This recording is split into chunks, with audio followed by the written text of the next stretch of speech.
नमस्कार विद्यार्थी आणि पालक मित्र हो. मी इंजिनियर हेमचंद्र शिंदे, प्रवेश प्रक्रिया व करिअर मार्गदर्शक, अध्यक्ष centre for career guidance Baramati.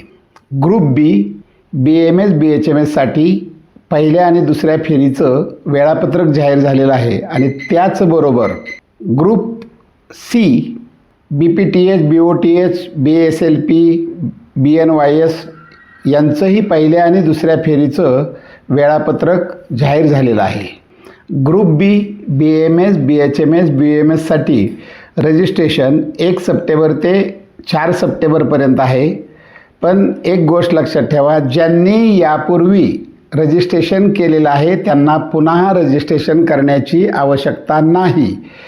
Registration केल्यानंतर मेरिट लिस्ट आपल्याला 6 सप्टेंबर रोजी मिळणार आहे आणि त्यानंतर आपल्याला पसंतीक्रम भरायचे 8 सप्टेंबर ते 10 सप्टेंबरपर्यंत.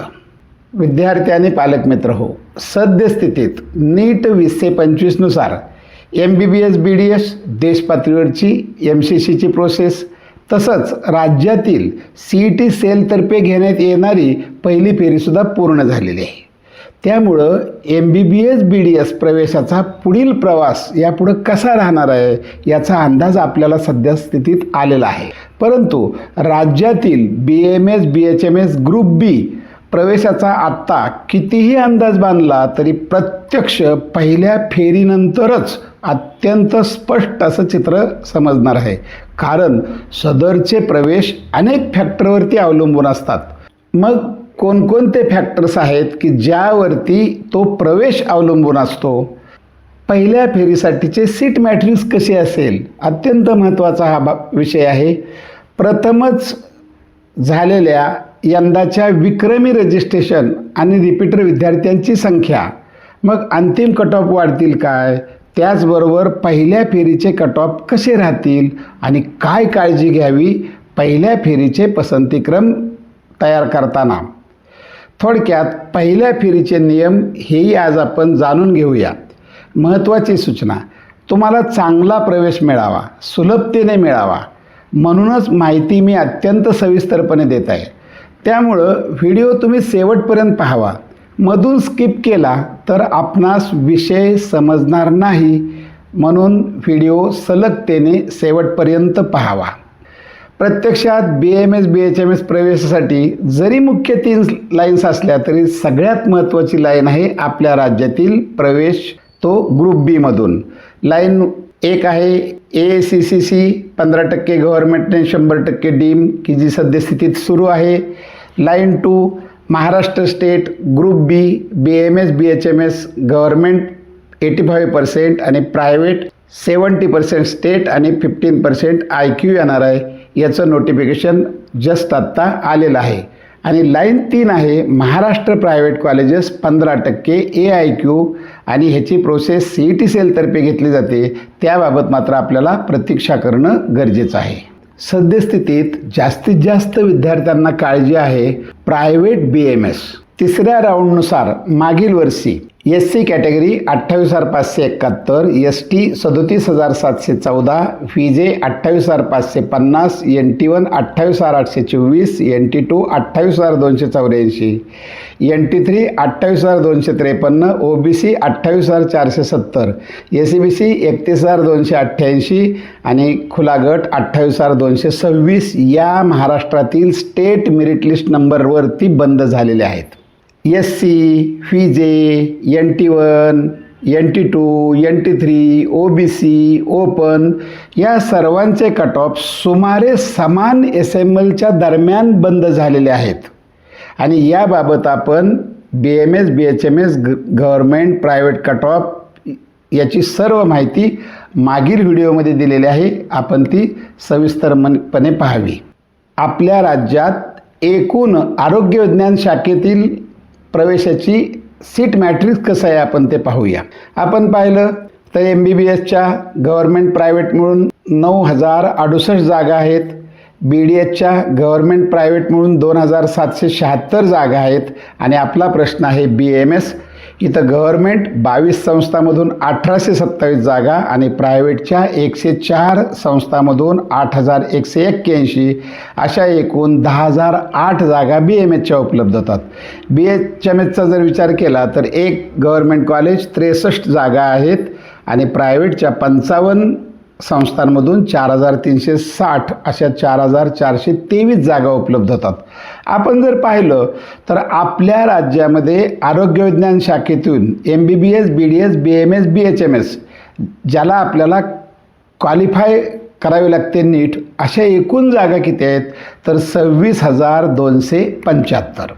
आता पहिल्या फेरीचे कट ऑफ कुठपर्यंत बंद होतील, कसे असतील कट ऑफ, हे सर्व कशावर अवलंबून आहे तर सीट मॅट्रिक्स पहिल्या फेरीसाठी जे सीट मॅट्रिक्स जाहीर होतं ते एकाच वेळी सगळं सँक्शन असेलच असं नाही. जनरली गव्हर्मेंट कॉलेजचं वन टाईम सगळं सँक्शन येतं, पण प्रायव्हेट संस्थांमध्ये मात्र एकाच वेळी संपूर्ण संस्थांना मंजुरी येऊ शकत नाही. सद्यस्थितीत आपल्याला सीट मॅट्रिक्स जाहीर झालेलं नाही, पण जर आपण पाहिलं पाठीमागच्या वर्षी आपल्याला पाहिलं एकूण जागा होत्या 104 संस्थांमधून 8,181 BMSच्या. राऊंड 1 95 संस्था फक्त होत्या आणि 7,261 एकूण इनटेक होता.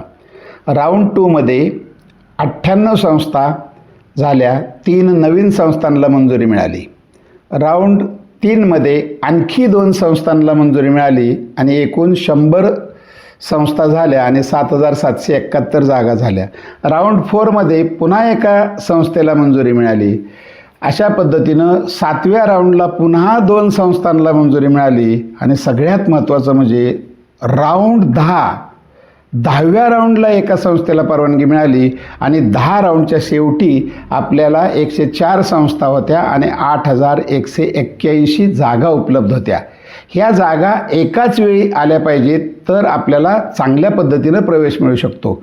हीच गोष्ट आपण BHMSसाठी पाहिलं तर पहिल्या फेरीसाठी फक्त 36च संस्थांना मंजुरी होती आणि 2,810 जागा उपलब्ध होत्या एकूण.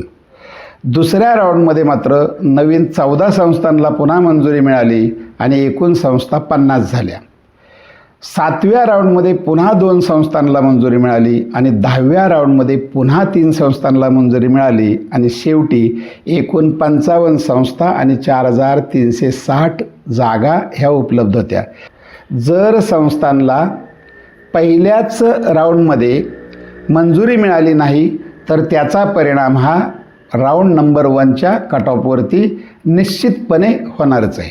नीट, JEE, UPSC, MPSC परीक्षा कशासाठी घेतात तर तुम्हाला सिंगल लाईनमध्ये उभा करण्यासाठी.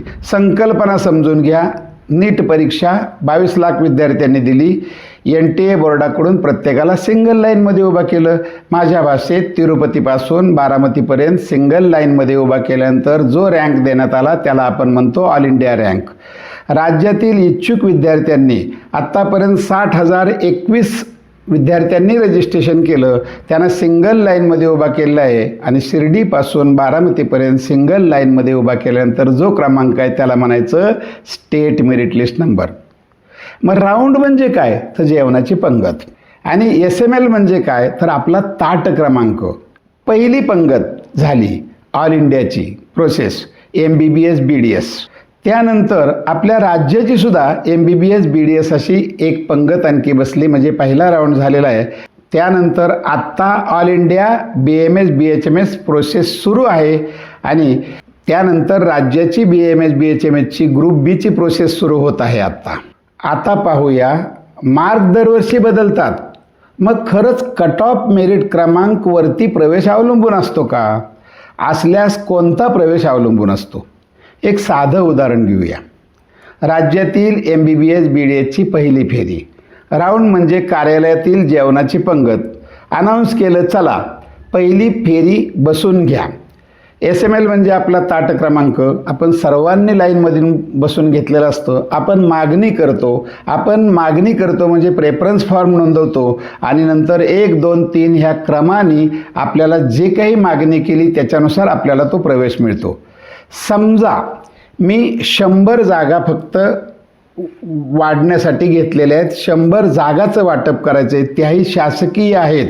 GS Mumbai, BJ medical. तर त्या किती ताट क्रमांकापर्यंत जातील? तुमच्या सर्वांकडून लगेच उत्तर येईल, फक्त 100पर्यंत. आणि हे अगदी बरोबर आहे.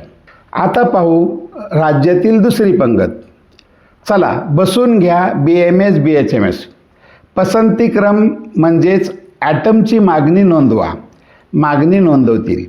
मग समजा मी 100 ॲटम म्हणजे जागा वाढायला घेतलीत. त्या जागा आहेत शासकीय, आरे पोद्दार, टिळक, अष्टांग, पुणे येथील. मग पंक्तीमध्ये बसलेल्या किती विद्यार्थ्यांपर्यंत त्या मिळू शकतात हे पाहणं खूप गरजेचं आहे. जे उत्तर आहे तुमच्या मनात ते उत्तर कदाचित चुकीचं असणार. तुम्ही म्हणाल 100 विद्यार्थ्यांपर्यंत ते पोचेल, 100 ताट क्रमांकापर्यंत जाईल. पण प्रत्यक्षात 200-300 पर्यंतही त्या जागा जाऊ शकतात. याचं कारण आहे बरेचसे विद्यार्थी या प्रोसेसमध्ये भाग घेत नाहीत. कोणत्या क्रमांकापर्यंत BMS BHMSचं वाटप होईल ते अवलंबून असतं. पंक्तीमध्ये किती मला BMS आवडत नाही असे म्हणणारे विद्यार्थी, रिपीट करणार म्हणून भाग न घेणारे विद्यार्थी, आणि किती विद्यार्थी रिपीट करून प्रवेश प्रक्रियेमध्ये भाग घेत आहेत, या विद्यार्थ्यांवर सर्व कट ऑफ बदलतात. मग आपण काय बोध घ्याल? कट ऑफ रँकसुद्धा फक्त अत्यंत उच्च प्रतिष्ठेच्या जागांसाठीच आदर्श ठरतात. उदाहरणार्थ MBBS government, IIT, MPSC, UPSC. कारण या संस्थांमधील प्रत्येक व्यक्ती ही प्रवेश स्वीकारतेच.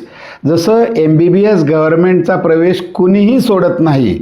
UPSC समजा 1000 जागा आहेत, मग 1001 मेरिटला तो प्रवेश जाऊ शकेल काय? तर बिलकुल नाही, कारण कुणीही प्रवेश सोडणार नाही.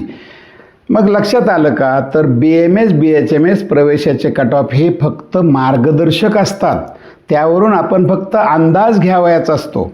समजा आपला SML आहे 24,500 आणि एक BMS कॉलेज हे 25,000 SMLला मागील वर्षी मिळालं आहे. मग यंदा यावर्षी मिळेलच काय असं सांगता येत नाही. आपल्या वरच्या सर्वांनी जर प्रवेश घेतला तर आपल्याला मिळेल काय? कारण तेवढ्या जागासुद्धा नसतात, हेही लक्षात घ्या. आपल्या ताट क्रमांकाच्या वरचे कोण विद्यार्थी प्रवेश नाकारतात यावरच सगळं आपलं जीवन अवलंबून असतं. आपलं लक्ष पंक्तीमध्ये फक्त असं वरती जातं आणि वाढप्याकडं जातं. कोण घेत नाही, कोण घेत नाही आणि त्यांच्याकडं. आणि वरचा लोकांनी जर प्रवेश घेतला नाही तर आपल्यापर्यंत तो प्रवेश येऊ शकतो. कट ऑफवर आणखी कोणत्या गोष्टीचा परिणाम होऊ शकतो? तर 2025मध्ये झालेले विक्रमी रजिस्ट्रेशन, आणि त्यामुळं प्रवेशासाठी स्पर्धाही वाढू शकते. MBBS BDS BMS BHMS qualified म्हणजे काय? तर खुला गट, ओपन आणि EWS. नीट 2025मध्ये 50% म्हणजेच 144 मार्कांची अट आहे. राखीव गटासाठी नीट 2025 40% म्हणजेच 113 मार्कांची अट आहे. एकंदर क्वालिफाईड स्टुडंट्स म्हणजे MBBS BDS BMS BHMS साठी पात्रता मिळवलेली. आपण जर सहज पाहिलं तर नीट 2017 पासून नीट 2025 पर्यंत आजपर्यंत 60,021 असं विक्रमी रजिस्ट्रेशन झालेलं नव्हतं.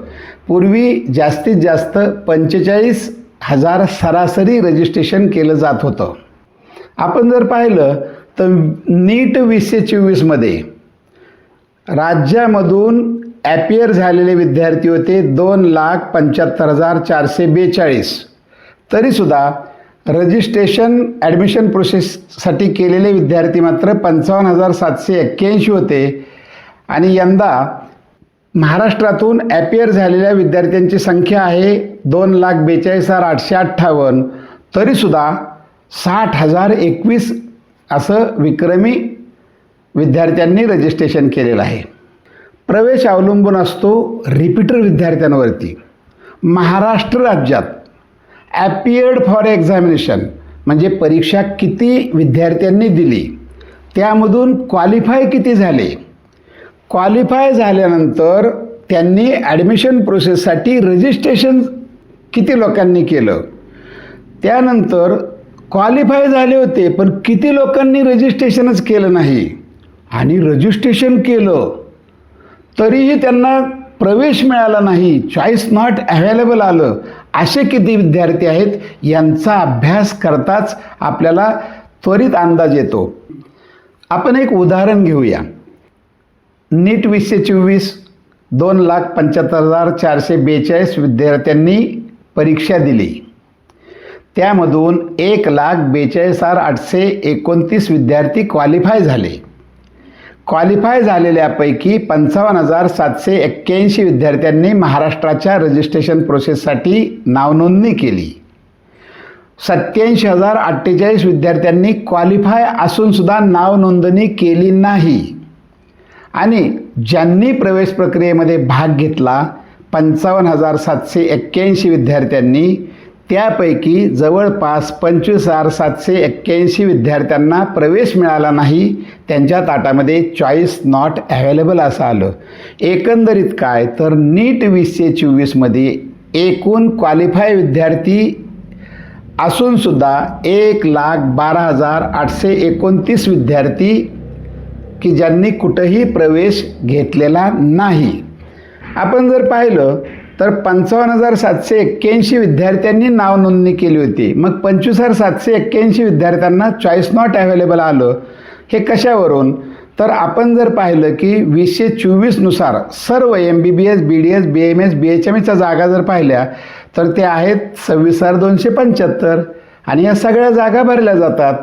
तसंच याशिवाय काही इतर प्रवेश असतात. उदाहरणार्थ इलिजिबल आहोत, पात्र आहोत, तरीसुद्धा आपण काहींची BPTSला पसंती असते, काही अदर ॲडमिशन्स आहेत, BVSCचे आहेत, कुणी आउटसाईड महाराष्ट्र, कुणी डीममध्ये. समजा असं एक 3,750 विद्यार्थ्यांनी प्रवेश घेतलेला असेल असं गृहीत धरून 30,000 विद्यार्थ्यांनी प्रवेश कुठं नाही कुठं घेतला आणि म्हणून आपण चॉईस नॉट अवेलेबल अशी विद्यार्थ्यांची संख्या 25,781 गृहीत धरलेली आहे.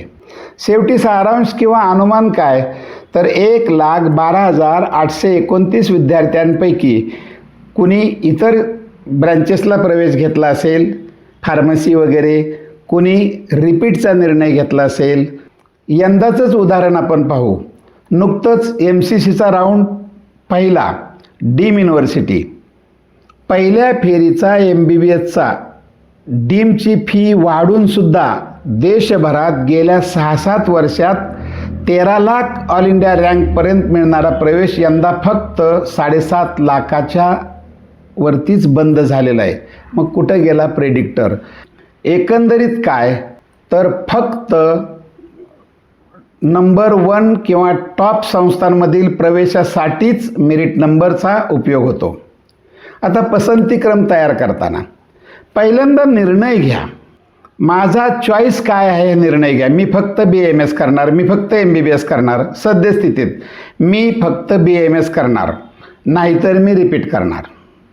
पण मी रिपीटही करणार नाही, मी रिपीट केलेलं आहे, मला यंदाच प्रवेश घ्यायचा आहे, तर मात्र तुम्हाला काहीतरी निर्णय हा घ्यावाच लागेल. प्लॅन B तुमच्याकडं असलाच पाहिजे. BAMS नसेल तर BHMS स्वीकारणार का किंवा इतर मार्गातून प्रवेश घेणार का याचा निर्णय तुम्हाला घ्यावा लागेल. आपण पसंतीक्रम भरताना गव्हर्नमेंटचे कॉलेज असोत, प्रायव्हेटचे असोत, BAMS असो, BHMS असो, आपल्या पसंतीनं ते भरायचे. ते मिक्स करू शकता आणि त्यानुसार आपल्या पसंतीनुसार टॉपच्या संस्थांपासून सुरुवात करायची आणि उतरत्या क्रमाने ते भरायचे. समजा मी 20 चॉईस भरलेत, 1, 2, 3, 4 असे भरलेत आणि मला 10वा चॉईस मिळाला. याचा अर्थ काय हे समजून घ्या. मला 10वा चॉईस मिळाला, मला 10 नंतरचे 11-12 कॉम्प्युटरकडून तपासले जात नाहीत. पण माझा प्रेफरन्स फॉर्म भरताना नेमका काय निर्णय घेतला पाहिजे, तर माझा जो 10वा चॉईस आहे त्यापेक्षा 9 हा आणखी चांगला आहे. 9पेक्षा 8, 8पेक्षा 7, 7पेक्षा 6 अशा क्रमाने माझी पसंती चांगली आहे. मला 10वा मिळाला, मी ह्यात अत्यंत आनंदाने आहे, कारण 10पेक्षा 11, 12 थोडेसे माझ्या पसंतीच्या दृष्टिकोनातून डाऊन आहेत. हे आपण लक्षात घेतलं पाहिजे आणि त्या पद्धतीनं आपण पसंतीक्रम तयार करायचा आहे. माझी नेहमीची पद्धत, आपल्याला मिळेल का न मिळेल याचा विचार आपण करू नका, आपल्या पसंतीनुसारच नोंदवायचं हे समजून घ्या. मी नेहमी त्यासाठी उदाहरण देतो. आपला पसंतीक्रम कसा असावा? आपण राष्ट्रपती, खासदार, आमदार, जिल्हा परिषद, पंचायत समिती, सरपंच पद या पद्धतीनं प्रेफरन्स फॉर्म भरला पाहिजे. तुम्हाला मिळेल का न मिळेल याचा विचार तुम्ही करू नका. आणखी एक उदाहरण देतो. मार्क्स म्हणजे तुमचे पैसे आहेत असं गृहीत धरा. आपण हॉटेलमध्ये बसलोय, आता ऑर्डर बिंदास द्या. तुम्हाला मिळो अथवा न मिळो मोठ्या ऑर्डर टाकून द्या. प्रथम सरपंच थाळी, मग कुठलंही मागवा, पण क्रमाक्रमाने, पण सतत एकच विचार करायचा आहे, मला नाही मिळालं तर काय. थोडक्यात माझ्या ताटामध्ये चॉईस नॉट अवेलेबल येता कामा नये. किती चॉईस भरले हे महत्त्वाचं नसून मला नक्की काहीतरी मिळू शकेल असे चॉईस भरले काय याची खात्री आपण केली पाहिजे. बरेच विद्यार्थी सद्यस्थितीत सांगतात 35 चॉईस निवडलेले आहेत, त्यातले BMSचे 22 गव्हर्नमेंटचे असतात, मिळणारच नसतात, आणि दुसरेही एवढे टॉप असतात की कदाचित ते आपल्याला मिळू शकत नाहीत. चॉईसची संख्या किती आहे याहीपेक्षा मला ते माझ्या कक्षेत आहेत का इथपर्यंत खाली ते भरलेच पाहिजेत हे लक्षात घ्या. पहिली फेरी आहे, फ्री एक्झिट आहे. प्रवेश नाकारला, तुम्हाला कुठलाही दंड नाही, कॉलेजला जायचं नाही, काहीही नाही. तुम्ही पहिल्या फेरीत जास्तीत जास्त चॉईसेस भरले, भरपूर कॉलेजेस भरले, तुम्हाला लागलं, तुम्ही नाही गेला तरी चालताय, पण तुम्हाला दुसऱ्या राऊंडला पसंतीक्रम बदलता येतो. तुम्हाला नव्याने पसंतीक्रम भरायचेत, त्यामुळे पहिले पसंतीक्रम भरलेले हे आपोआप नाहीसे होतात. एकंदर काय तर पहिल्या फेरीत जास्तीत जास्त चॉईस भरणं हे गरजेचं आहे. शेवटी एक उदाहरण पाहूया. ए हा विद्यार्थी आहे, त्याचा SML आहे 10,000. त्यांनी फक्त टॉप गव्हर्नमेंटचे कॉलेजेस टाकले. काय होईल नेमकं? पहिल्या फेरीत चॉईस नॉट अवेलेबल. बी हा स्टुडंट आहे, त्याचा 15,000 SML आहे, त्यांनी गव्हर्नमेंटचे सगळे कॉलेजेस टाकले आणि फक्त 3-4 कॉलेजेस एकदम प्रायव्हेटचे टॉप टाकले. जादूगाराची गरज नाही, त्याही विद्यार्थ्याला 99% चॉईस नॉट अवेलेबल असंच येऊ शकतं. एखाद्याचा सी ह्या विद्यार्थ्याचा 22,000 SML आहे, त्यांनी गव्हर्नमेंटचे आणि प्रायव्हेटचे सगळे टाकले, कदाचित पहिल्या फेरीत काहीही येऊ शकणार नाही. पण 25,000 SML आहे, त्यांनी गव्हर्नमेंटचे टाकले, प्रायव्हेटचे टाकले आणि प्लॅन बी म्हणून BHMS टाकलं, तर त्या विद्यार्थ्याला BHMS पहिल्या फेरीत येऊ शकतं. हे चारही विद्यार्थी आहेत, हे चारही विद्यार्थी पुढच्या फेरीला पात्र आहेत. पण जो 25,000 रँकचा विद्यार्थी आहे त्याला मात्र हातामध्ये काहीतरी ठेवण्याची संधी आहे. सांगणं एकच की तुमचा रँककडं किंवा कॉलेज कुठलं चांगलं वाईट ह्याकडं न बघता जास्तीत जास्त कॉलेज हे देणं गरजेचं आहे. तुम्ही तो प्रवेश घेतला नाही तर तुमच्या खालचा विद्यार्थी तो प्रवेश घेतो हे लक्षात घ्या. तुमचा रँक 20,000 आहे तर ती वाटप होत होत ते 40-50 हजार रँकपर्यंत जाणार आहे. थोडक्यात राऊंड सुरू झाल्यानंतर, वाढ केल्यानंतर संपूर्ण ॲटमचं वाटप केलं जातं हे लक्षात घ्या. एक गोष्ट लक्षात घ्या, नवीन कॉलेज आहे, आम्हाला नको असं करून चालणार नाही. तपासणी यंत्रणा असते, त्यानंतरच त्या कॉलेजला मंजुरी मिळते. आपल्याला मार्क्स कमी आहेत, मग ॲडजस्टमेंट, तडजोड ही आपल्याला करावीच लागते हे लक्षात घ्या. आपल्याला मार्क्स कमी आहेत आणि रिपीटही करायचं नाही, मग ॲडजस्टमेंट, तडजोड ही करावीच लागते. पण जर रिपीटचा निर्णय असेल, आपल्याकडं प्लॅन बी तयार असेल, तुम्ही डीम युनिव्हर्सिटीतून प्रवेश घेणार असेल, तर तुम्ही त्याही मार्गाचा अवलंब करायला काहीही हरकत नाही. विद्यार्थी आणि पालक मित्र हो, आवडत आहेत ना आमचे व्हिडिओ? मग अशाच नवनवीन माहितीसाठी या चॅनलला लाईक, सबस्क्राईब करा आणि आपल्या मित्रांना शेअर्स करा. प्रवेशासाठी आपणास बेस्ट लक. धन्यवाद.